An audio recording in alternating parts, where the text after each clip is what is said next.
I passed over the church too, and rested only on the great profound blue. The days have not changed, though the times have. The sailors who first saw America, that sweet sight, where the belly of the ocean had brought them, didn't see more beautiful colour than this. Nick Carraway muses on the shoreline at the close of The Great Gatsby.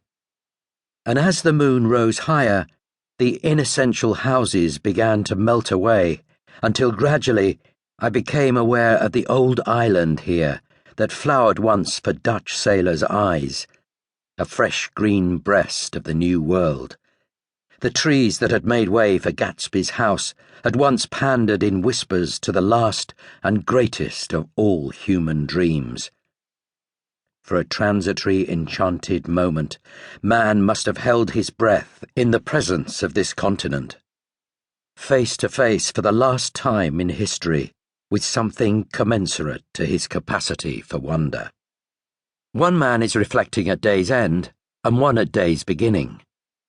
Both have just been put through it by flawed and wretched humanity.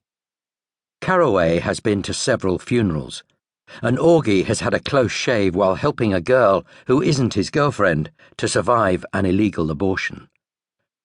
I pause to note that one is a belly man while the other favours the breast. Both draw strength from the idea of America, but Carraway derives consolation, while it might be truer to say that Augie finds inspiration. Reflecting on Gatsby's futile quest, his dream, Carraway decides that he did not know that it was already behind him, somewhere back in that vast obscurity beyond the city, where the dark fields of the Republic rolled on under the night. Augie doesn't take much stock in dreams, and he is about to venture on to those very fields. I do not set myself up as a member of the jury in the Great American Novel Contest, if only because I'd prefer to see the white whale evade capture for a while longer. It's more interesting that way. However, we do belong to a ranking species, and there's no denying that this contest is a real one. The great advantage that Augie March possesses over Gatsby lies in its scope and its optimism, and, I would venture, in its principles. Or its principle. In the opening pages, Augie states it clearly and never loses sight of it. What did Danton lose his head for?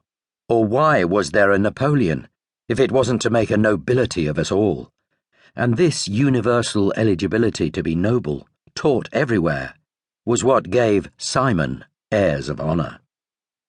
Simon is Augie's older brother, but the universal eligibility to be noble, eligibility connotes being elected as well as being chosen, is as potent a statement of the American dream as has ever been uttered. Simon doesn't make it. That's not the point. Augie doesn't exactly make it either. Well, it's an ideal, not a promise. He decides to match himself against the continent, seeking no one's permission and deferring to no idea of limitation. His making, like his omnivorous education, will be his own.